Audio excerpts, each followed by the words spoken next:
Do the rich people cringe and say, don't tell them that, Robert? Yes. Don't tell people what you know. Right. Keep them poor. So my father was the head of education, PhD, all that stuff. I go home and ask him, said, why don't we learn about money in school?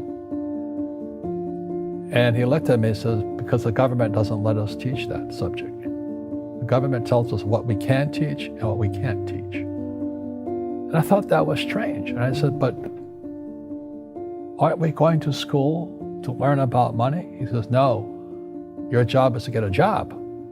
I said, but you get a job to earn money. He goes, no, you're supposed to just get a job. I went, no. Isn't the purpose of a job to earn money? He goes, you're correct. I said, so why don't I just learn about money? I can skip the job part, you know? And he got flustered and he said, if you want to learn about money, why don't you ask your best friend's father about money? And I said, why? That's Mike. So I asked him. He says, because Mike's father is an entrepreneur. And I said, what are you? He says, I'm an employee. I'm a government employee. I went, oh, what's the difference?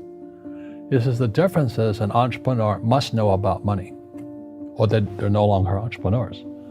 And he says an employee doesn't have to know anything about money, because the government will take care of them, the company will take care of them. So I'm all confused. But I took my dad's advice and I trundled over to Mike's father's office and knocked on his door and I said, hey, I'm here, 9 years old. Teach me about money. He says, beat it, kid, you know. But that's where the story of Rich Dad, Poor Dad started. And finally, through persistence, my rich dad started teaching me about money on one condition. And that condition was he would never pay me. He says, the moment I pay you, you think like an employee. He says, that's the trap. Entrepreneurs work for free. And now I'm 9 years old, my head's going cracking in half. He says, you never want a paycheck. You understand that, kid? I said, okay, I got it. And he says, well, how do I make money? He says, that's what entrepreneurs figure out. It's like, so how do I learn about money? So he would just break out a Monopoly game board. So I would work for free. I'd pick up cigarette butts, and he had hotels and restaurants, and I would clean and do menial tasks. And as I got older, I started getting into office work and marketing and accounting, and I was an apprentice basically, but I always worked for free.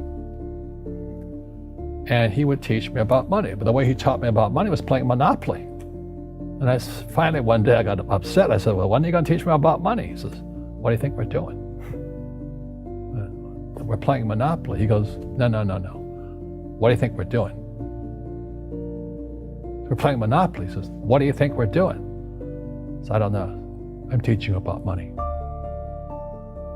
And then that's when, you have one greenhouse. He says, there's many formulas for great success in money. There's thousands of them, but one of the best ones is found on the game of Monopoly. It still is today. 4 greenhouses, 1 red hotel. I said, what? He says, one of the greatest ways to acquire great wealth is playing Monopoly in real life. 4 greenhouses, 1 red hotel. Well, is that all there is? He goes, that's it. And he says, what do you think I'm doing? And I went, I don't know. So then he took me out and he showed me his greenhouses. And 10 years later, when I was 19, I was now in school in New York, and I come back to Hawaii, and Rich Dad had bought the biggest piece of land smack dab in the middle of Waikiki Beach.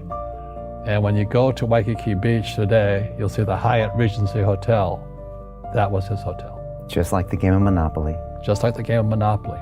Acquired assets and they became bigger assets. He just kept what's called an assemblage, because that property wasn't that big at the time. So he had to buy out all the small guys. Because Waikiki was a little dirt water little town. So he'd buy out this shop owner and buy that shop owner. And it took him a while, but he finally assembled this large piece of property. And then he and Hyatt put up this giant hotel. It just sold for $800 million. So that's how I learned about money.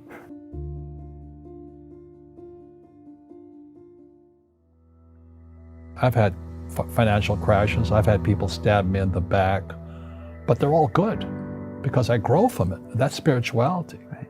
People who are afraid of making mistakes, like they teach in school, they don't ever grow. Because spirituality is there's good and there's bad, there's right and there's wrong, there's up and there's down. Most people only want to be right, they only want to be positive. Well, you can't have that. That's not reality. Well, I wasn't poor by most people's standards, but I came from a family with a poor attitude, if you know what I mean. Because rich, poor, middle class, poverty starts with a fundamental attitude. Poverty is passed on. It's taught in your families. And middle class is taught in families. And so the people right now who are sitting at home, who are struggling financially or worried about money or unhappy, they may be making a lot of money, but unhappy with what they're doing, it was probably taught to you. Your superego was taught, get a job, work hard, or you'll never be rich, or the rich are evil, or whatever. The school system will never teach you about money. The school system was designed to teach you to be an employee, which is important, or a doctor or a lawyer, a specialist, but never about money. And what most people lack is real business knowledge, like accounting, like debt, like taxes. You got to know that stuff, but they don't teach it in school to anybody. So, and then when people ask me, how did your rich dad learn this when your poor dad, a PhD, didn't? And the answer is very simply, my rich dad, who's my best friend's father, his father died when he was 13. So his rich dad had this family business at 13 to run. So he had to drop out of school, which was his blessing. There's blessings, and sometimes the blessing doesn't look like a blessing, but it turned out to be a blessing. And then his teachers became his bookkeeper, his accountant, his attorney, his banker, his real estate agents. So he has what I call real teachers, not these fake teachers in school. You see, most teachers in school, they're out of ethics. They teach subjects they themselves don't practice. I asked the teacher, I said, I'm in my third year of calculus now. It was called strength of materials. I said, am I ever going to use this stuff? He goes, no. I said, why do you teach it? He says, because I get paid. I said, do you ever use it? He goes, no. And that's why, you have to, in life, one of the things I suggest to people, you got to find a real teacher versus a fake teacher. And a fake teacher is somebody who doesn't do what they teach. And a real teacher is doing what they teach every day. So my accountants, my attorneys, they're in it every single day. That's how I learn, because every day I'm solving problems in my business. So I have accountants and attorneys and bankers and all these people on speed dial because I'm solving problems with my team. I see you giving this knowledge out, and yeah. Do the rich people cringe and say, don't tell them that, Rob? Yes. Don't tell people what you know. Right. Keep them poor. But, unfortunately, the poor, as was in the Bible, I'm not real religious, the poor will always be amongst us because it starts up here. Right, it's that fear mentality. It's in their words, and the words become flesh. Again, I'm not really religious. I flunked out of Sunday school also. But when they say I can't afford it or I can't do that, they go down. They become what they say.